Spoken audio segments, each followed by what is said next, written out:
Baik, sahabat Al-Quran yang dirahmati Allah Subhanahu wa taala, saya harap, semuanya dalam keadaan sehat walafiat dan pastikan terus bersemangat karena Al-Quran semangatku.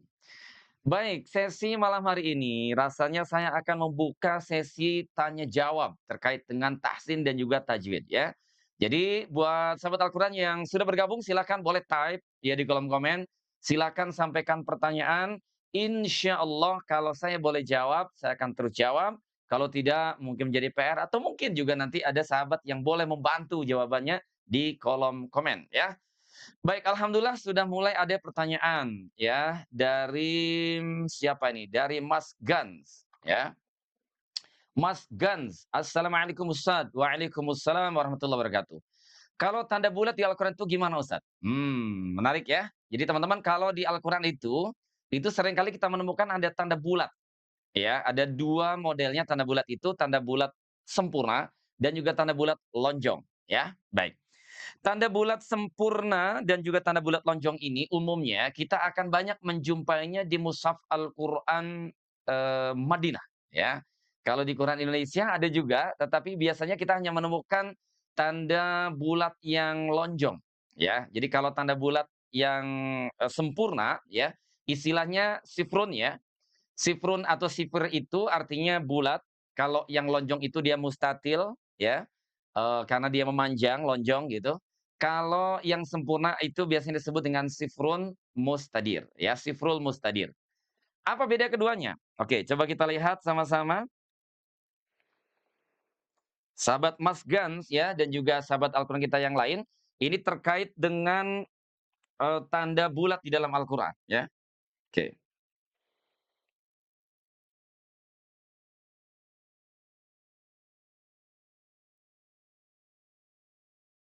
ya.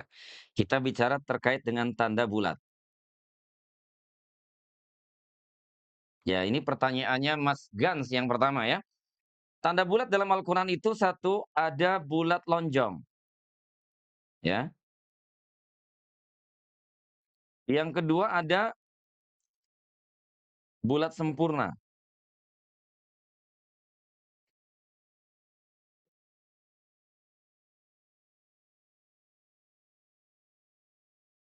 Kalau bulat lonjong itu dia bentuknya begini, kalau bulat sempurna bentuknya begini ya.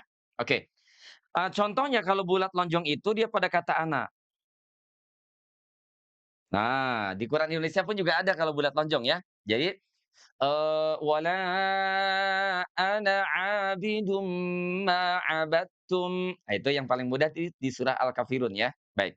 Nah, kalau bulat sempurna itu biasanya dia didapati pada huruf-huruf mad yang sebetulnya tidak memerlukan bacaan panjang. Ah, gitu ya. Jadi nanti bisa dia di atas alif, bisa di atas wawu, bisa juga di atas iya. Ah, gitu ya. Jadi kalau ada tanda bulatan sempurna di atas wawu, di atas alif, di atas ya, itu dia tidak perlu dibaca panjang ya. Jadi sifir itu menandakan kosong ya, zero. Jadi tidak perlu ada bacaan matnya. Ah, itu ya, sahabat Mas Gans ya.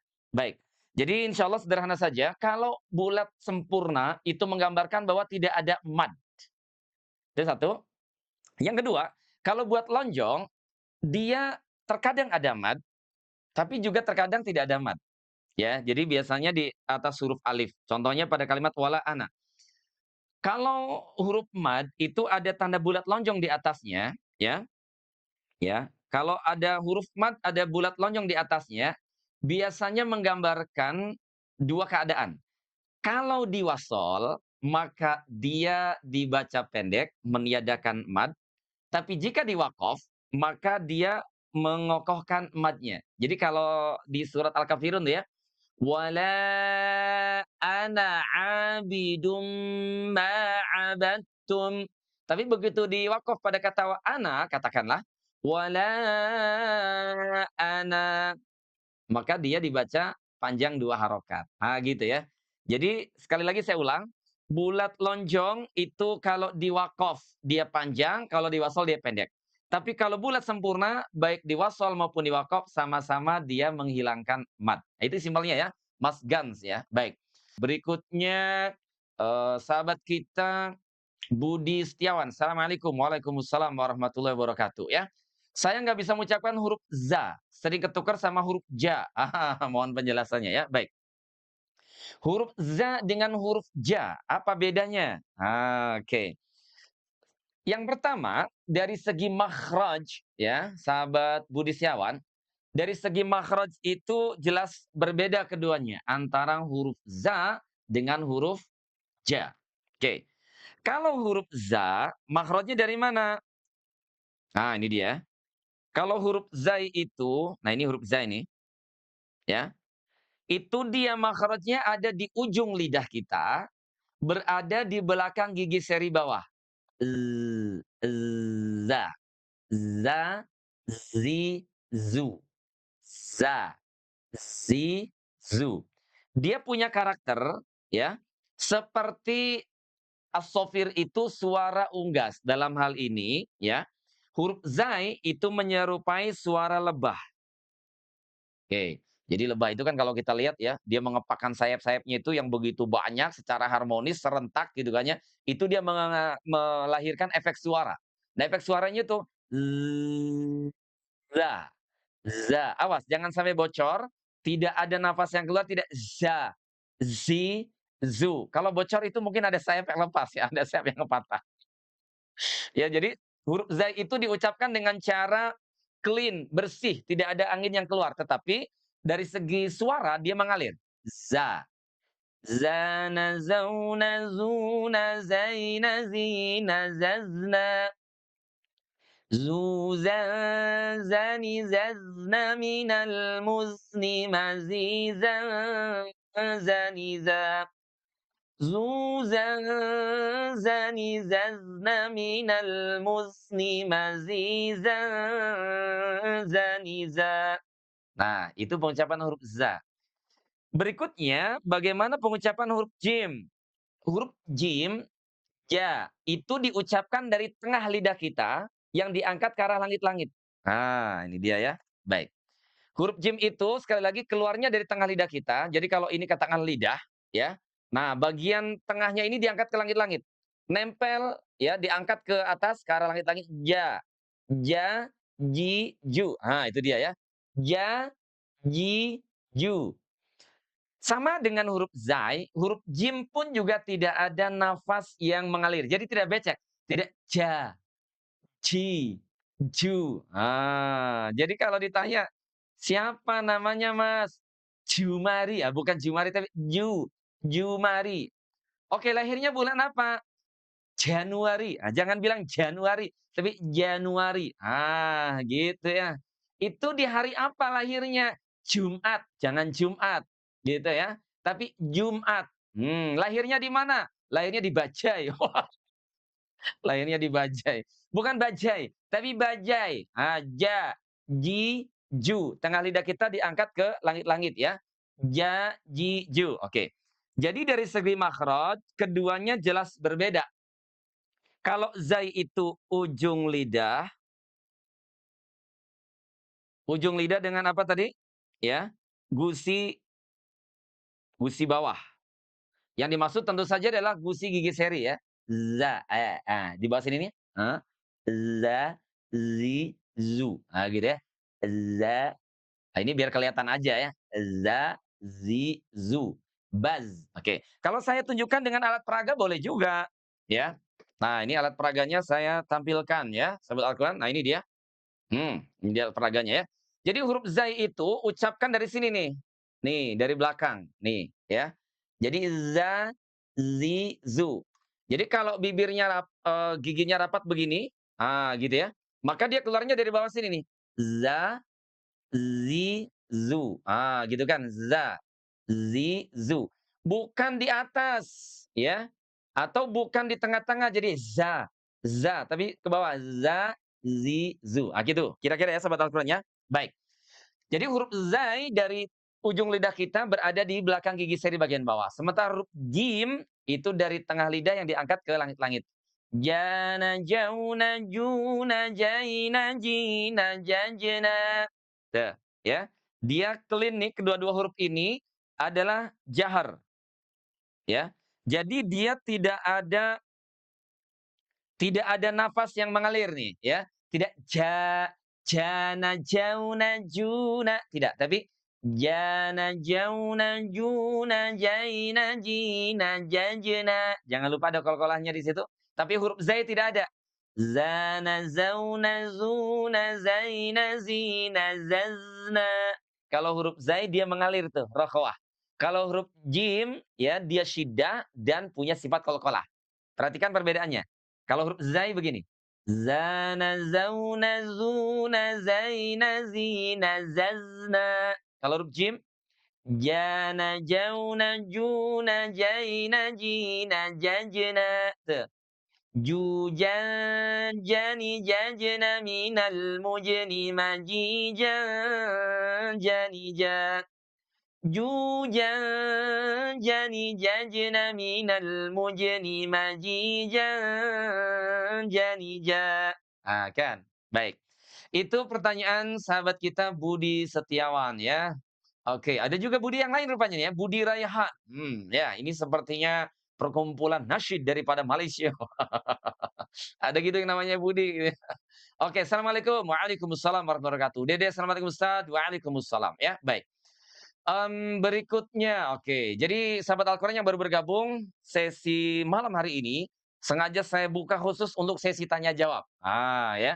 Kalau biasanya saya membahas dari ayat-ayat yang kita kaji, ya, yang kita baca kemudian dibedah ayatnya, tapi malam hari ini mengingat banyak sekali pertanyaan yang masuk ya, setiap kali kita live ya juga di VT, banyak sekali pertanyaan-pertanyaan yang belum sempat terjawab. Jadi mudah-mudahan malam hari ini buat kamu yang penasaran, silakan type ya, tulis di kolom komentar. Insya Allah mudah-mudahan kalau bisa saya jawab, saya jawab. Kalau tidak, insya Allah kita PR-kan ya. Baik. Sri, apa nih bacanya ya? Sriti Haryanti. Ya, assalamualaikum warahmatullahi wabarakatuh. Waalaikumsalam warahmatullahi wabarakatuh. Ustadz mau tahu sebutan kol-kolah yang betul. Ya, sahabat Ane ya, minta mau tahu sebutan kol-kolah yang betul. Kol-kolah yang betul itu bunyinya ada dua karakternya. Ada yang isti'la, ada yang istifal. Isti'la itu ada kaidahnya. Kan huruf kol-kol itu ada 5 nih ya. Di toko baju. Ya, atau baju di toko. Gitu ya. Baju di toko, toko ini huruf isti'la, sementara baju di-nya itu dia bukan huruf isti'la, ya. Baik, saya hapus. Nah, sebelumnya kita sudah membahas terkait dengan qalqalah ya.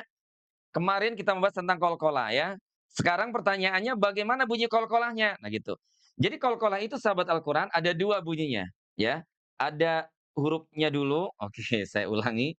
Hurufnya saya tuliskan dulu ya. Insya Allah semuanya sudah hafal, tapi ini biar kita tahu baju ya di toko. Nah, ini dia. Nah, dari 5 huruf baju di toko itu, 2 huruf yang lainnya itu adalah isti'la, ya. Nah, 2 huruf ini adalah isti'la. Oleh karena isti'la, maka dia punya kaidah tersendiri. Kullul musta'la mufakhamah. Setiap huruf isti'la itu tebal dan menebalkan, tapi jangan sampai menyebalkan kayak kamu. Ya, jadi isti'la itu selain tebal dan menebalkan.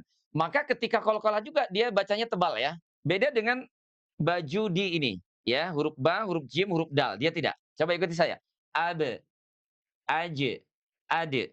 Kalau huruf yang 3 ini, abe, aje, ade. Karena dia huruf istifal bukan isti'la, jadi dia tidak tebal, ya. Maka kita boleh tuliskan saja yang 3 huruf ini tipis. Sementara yang tokonya adalah tebal. Oke. Kenapa dibaca tebal tadi? Oke. Karena dia adalah huruf isti'la. Nah, itu dia ya. Baik. Jadi bagaimana bunyi qalqalahnya? Coba bandingkan kalau yang tipis nih. Abe, aje, ade. Tuh. Abe, aje, ade. Tapi kalau huruf to, elko, elko. Dia dibaca menebal. Ya, elko, elko. Ya. Misalnya, Qul a'udzu birabbil falaq. Min syarri ma khalaq. Tuh kan? Wa min syarri ma khalaq. Dia dibacanya menebal tuh. Tapi kalau yang huruf dal tidak. Qul huwallahu ahad. De, Aqa. Ya. Qul a'udzu birabbil falaq. Nah, dia mencoba dibacanya tebal tuh ya. Baik, jadi itu perbedaan bunyi antara huruf qalqalah yang tipis dan juga huruf qalqalah yang tebal ya. Mudah-mudahan terjawab pertanyaan dari sahabat Ane ya. Baik. Berikutnya coba kita lihat aklina. Assalamualaikum Ustaz. Waalaikumsalam. Kedudukan lidah sebut Masya Allah. Sadaqallah. Kedudukan lidah ketika menyebut kalimat Masya Allah dan juga Sadaqallah. Oke ya. Baik. Bagaimana kedudukan lidahnya ketika menyebut Masya Allah? Mungkin dalam menyebutkan bunyi huruf shin. Sya. Masya Allah. Ya. Baik. Bagaimanakah cara menyebutkannya? Yuk kita lihat. Huruf shin pada kalimat Masya Allah.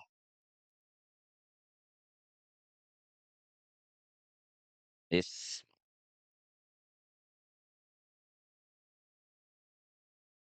Ya. Jadi kalau ada kalimat Masya Allah, bagaimanakah cara atau kedudukan lidah ketika menyebutkan huruf shin?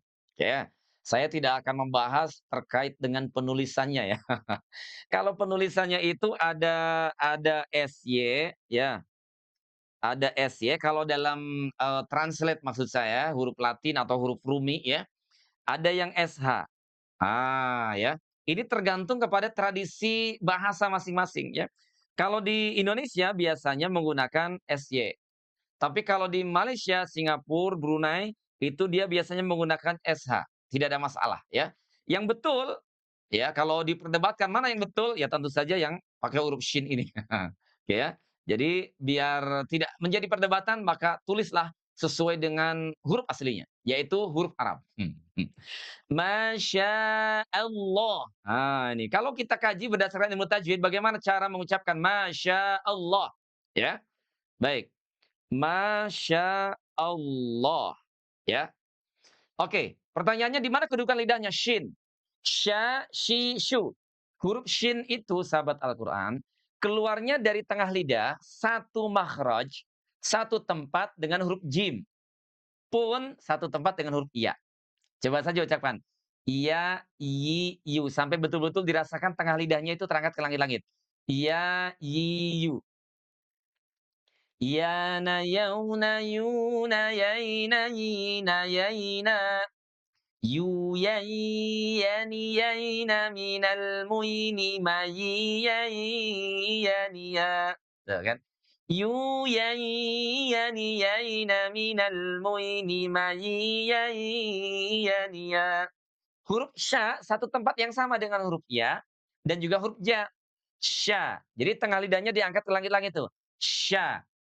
Ketika tengah lidah kita diangkat ke langit-langit, ke lelangit, begitu ya, maka aliran nafas kita itu tertahan oleh adanya tengah lidah itu, sehingga nafas kita menyebar di dalam mulut. Itulah yang disebut dengan sifat tafasyi. Ya. Sya, shi, shu.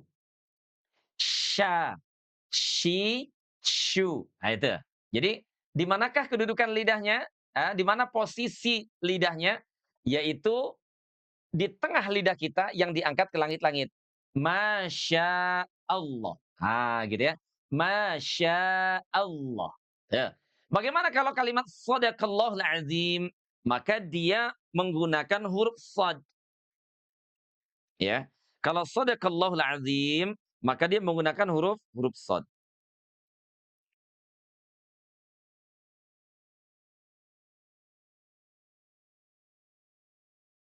Ya. Hmm. Ada kalimat sadaqallah. Ini dia ya. Nah, pertanyaannya bagaimana kedudukan huruf shad? Cara mengucapkannya. Huruf shad itu diucapkan dengan cara meletakkan ujung lidah kita ini di belakang gigi seri. Gimana ya? Sama persis seperti huruf zai tadi, ya. Sama persis seperti pengucapan huruf zai. Nih, ya. Jadi posisi ujung lidah kita ini ada di belakang gigi di sini nih. Bukan nempel ke gigi tapi di belakangnya. Ini ya. So. Tapi seluruh permukaan lidahnya diangkat ke atas ke langit-langit, ya. Jadi kalau mengucapkan huruf so itu kan bibirnya, rapat kan, gitu ya. So, maksudnya giginya begini nih, so. Nah, jadi ujung lidahnya ini ada di belakang gigi seri, tapi seluruh permukaan lidahnya itu diangkat ke langit-langit, karena dia punya sifat itbaq, lengket. Pangkal lidahnya dia diangkat ke langit-langit karena apa? Karena dia punya sifat isti'la. Gitu. Jadi begini terangkat. Ujung depannya itu landing, landing ke bawah. So, si, su. Jadi huruf shad dengan huruf shin, kedudukan lidah dia teramat jauh. Kalau huruf shin itu dari tengah lidah, kalau huruf shad dari hujung lidah. Itu dia ya. Baik. Berikutnya sahabat Tambeng. Mohon dikoreksi kalau saya salah menyebutkan nama ya. Tambeng ke Tambeng. Tolong dijelaskan huruf lal, huruf dal, dan huruf zai. Oke ya. Huruf zai tadi sudah dijelaskan ya. Huruf zainya jadi di ujung lidah kita, ada di belakang gigi seri. Kalau huruf dal, ujung lidahnya nempel ke gigi atas. Za, nih. Za, zi, zu. Tuh. Za, zi, zu. Za, zi, zu. Ya, baik. Jadi pertanyaan sahabat Tambeng itu perbedaan dari huruf apa tadi? Huruf zal, huruf da, dan juga huruf zai. Ini dia ya. Perbedaan cara menyebutkan huruf dal dengan huruf zal. Kalau huruf dal, ini yang pertama nih, ya, yang pertama. Yang pertama huruf dal itu ujung lidah kita bersentuhan dengan gusi gigi seri atas. Oke, kita lihat lagi ya di alat peraganya ya. Baik. Ini yang pertama huruf dal nih, huruf dal. Oke. Oke, ini dia lihat, ini giginya, ya kan? Ini gigi. Di belakang gigi itu ada gusi, sahabat Al-Quran. Nah, ujung lidah kita ini nempel ke gusi, bukan ke gigi. Ke gusi itu bunyinya huruf da. Nih, tuh ya. Da, di, du. Da, di, du. Awas, bukan ke gigi. Ya, bukan ke gigi. Kalau ke gigi itu adalah huruf za. Za, zi, zu. Kalau huruf dal yang tidak ada titik, da, di, du. Adanya di sini nih. Da, di, du. Kan? Kalau huruf zal dengan gigi seri. Za, zi, zu. Kalau huruf zai di bawah sini. Za, zi, zu. Gitu ya. Jadi makhrajnya beda sekali ya sahabat Tambeng ya. Oke, next pertanyaan. Siapa lagi nih? Sahabat Edi, Assalamualaikum. Waalaikumsalam warahmatullahi wabarakatuh ya.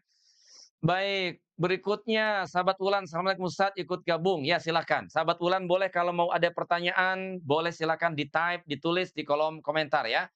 Sahabat Bel, mantap lanjut. Ya, silakan boleh dilanjutkan dengan pertanyaannya ya, sahabat Bel. Ya, insya Allah kalau ada kesempatan, kalau boleh saya jawab, insya Allah langsung dijawab ya. Sahabat Aklina, Ustadz untuk makhorijul huruf dzal, saya sangat lemah. Mohon gimana caranya? Oke. Barusan tadi sudah dibahas ya. Jadi dzal sekali lagi ujung lidahnya nempel ke gigi seri atas. Za, zi, zu. Ini teman-teman saya punya pengalaman menarik. Ya, saya punya pengalaman menarik. Jadi dalam perjalanan sejarah kehidupan Ambi Abu Fatin, menilai banget gitu ya. Iya, saya ingat betul ketika saya belajar itu saya betul-betul berproses gitu ya. Misalnya saya menemukan pengucapan huruf to yang tepat itu ketika saya belajar Al-Quran di Bandung. Gitu ya. Saya menemukan pengucapan huruf zal yang tepat itu ketika saya belajar di Jogja. Contohnya begitu ya. Saya belajar bagaimana suara kita ini tidak masuk ke rongga hidung itu ketika saya di Madinah misalnya, gitu kan ya.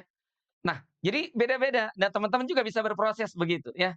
Nah, saya persis ingat betul saya menemukan bagaimana pengucapan huruf zal yang tepat itu, karena selalunya saya dikoreksi oleh guru-guru saya gitu kan ya. Dicontohkan berkali-kali, dijelaskan berkali-kali, angger we teu ngarti gitu ya. Tetap aja tak paham gitu.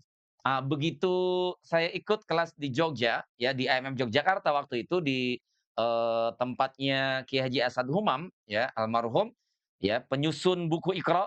Saya ditentir betul di situ ya kan.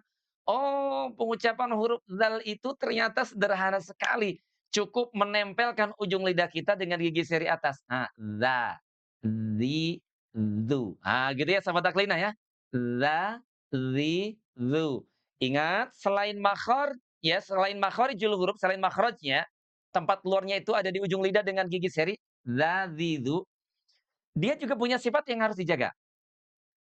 Apa itu? Tidak ada nafas yang mengalir.